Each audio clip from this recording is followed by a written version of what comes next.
सुन्नुभयो बा एआई हो अहिले त एआई हुन्छ र क्या।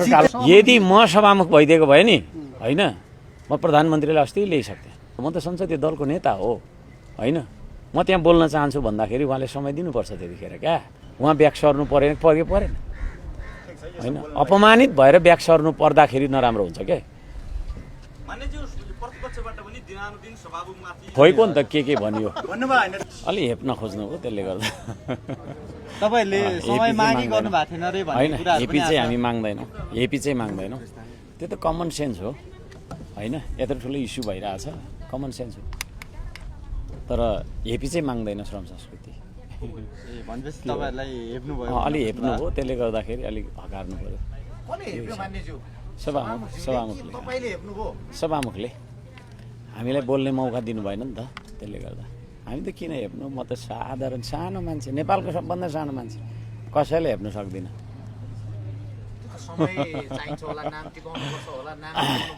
त्यो सबै टिपाएको हो, उहाँले बिर्सिनु होला, तपाईहरुले नियमावली देखाएर अगाडि जानुभयो विरोध गर्न।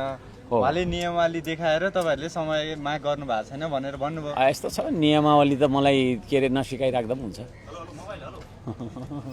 नियमावली नसिकाइराख्दा पनि हुन्छ। आकस्मिक समयमा पनि बोल्न पाउँछौँ हामी होइन, त्यहाँ असहमति राखेर उभिएर टेबल ढ्याकढ्याक गर्दा पनि समय दिनुपर्छ भन्ने पनि छ नियमावलीमा। कक्षाको सबैभन्दा बदमास विद्यार्थी म र बालन शाह हो भन्नुहुन्थ्यो हजुरले। बदमास भएकै कारण सभामुखले हजुरलाई नदिएको हो? त्यस्तो होइन, त्यो त्यस्तै प्रश्नहरू आउँदा त्यो होइन प्रसङ्गवश आएको कुरा हो, त्यस्तो होइन। अनि विपक्षी दलहरूले चाहिँ सहमति गरेर अहिले भनौँ न सदन चल्न अगाडि बढिसकेको छ, कसरी सहमति? सहमति त यस्तो छ, उहाँहरूले कसरी जुटाउनु भयो थाहा भएन होइन।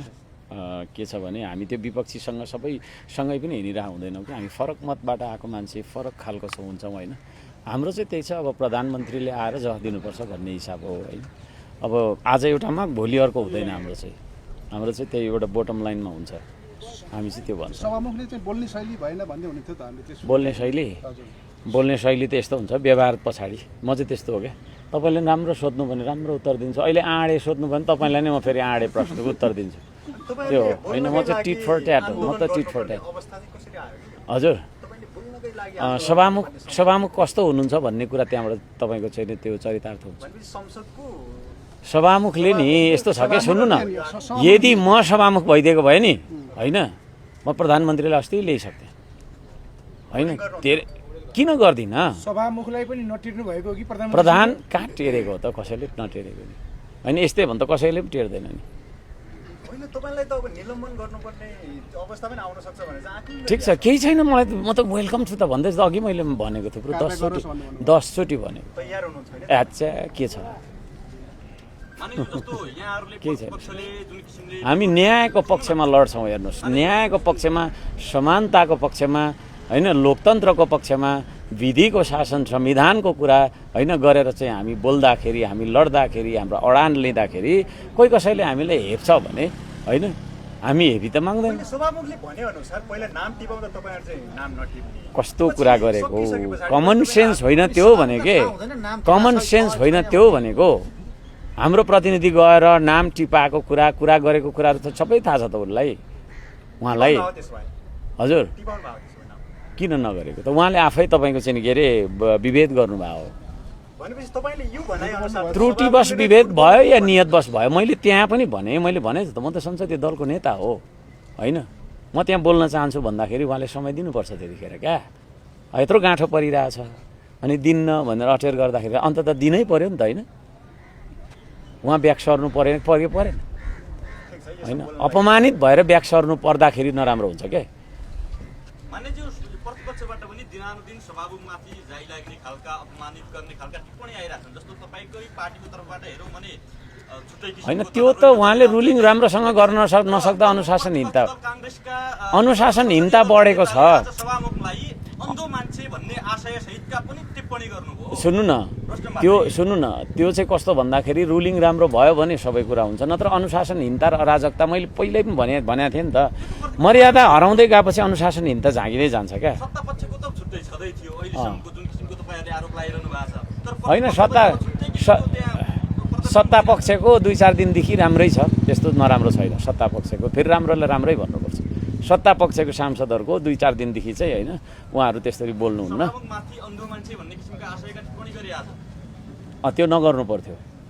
तर सभामुखज्यूले लास्टमा के गर्नुभयो भने हामीलाई बोल्न नदिनु भने चाहिँ त्यो चाहिँ उहाँको ठुलो गल्ती हो। विपक्षी दलका त्यसो गर्नु हुँदैन, त्यसो गर्नु हुँदैन। हामीलाई बोल्न नदिनु भने त के हो, त्यो जनतालाई बोल्न नदिनु हो नि त। नाराबाजी गर्दै गर्दा सभामुख मुर्दाबाद भनेको चाहिँ आवाज सुनिन्छ के थोक आवाज सुन्नुभयो? आवाज सुन्नुभयो? खोइको नि त के भनियो, खोइको नि त के भनियो सुन्नुभयो? बा एआई हो अहिले बसेर भन्नुभयो नि अहिले त एआई हुन्छ र के चितै दुखेर मुर्दाबाद भन्नुभएको त होइन नि? होइन, यस्तो छ उहाँले पेलेर फेरि पढिराख्नुभयो नि त। त्यस्तो असन्तुष्टि भावसित के छ र हौ नाथे 2 मिनट 3 मिनट बोल्न दिन के छ र? त्यही कस्तो हो? होइन छैन, यथावत छ हाम्रो त। सचाउनुपर्छ भन्ने यथावत छ। तर अरू त्यही प्रतिपक्षीहरूले चाहिँ उहाँहरूले चाहिँ अडान छोड्याएको कि जस्तो छ। अरू प्रतिपक्ष खुसी भयो आज सभामुखको भूमिका ठिक छ बोल्न दिनुभयो भनेर भन्दै जानुभयो। त्यही त भनेको त, मलाई पनि बोल्न दिएको भए त म पनि खुसी नै हुन्थेँ होला नि त, होइन? यो व्यवहार त ठिक भएन नि। यो त जनताले मूल्याङ्कन गर्छ नि त, गर्दैन? छैन खुसी, छैन खुसी। किन खुसी हुनु दुखी हुनुपर्ने कुरा केही पनि छैन। मनभरिको कुरा चाहिँ के भन्न मन छ तपाईँलाई? लोकतन्त्रको सम्मान गरौँ न हामी सबै मिलेर। तपाईँहरू पनि लोकतान्त्रिक बन्नुहोस्, होइन? लोकतान्त्रिक पत्रकार कुनै पार्टीको हुँदैन, बायस्ड गर्दैन है। कुरा बुझ्नुभयो नि?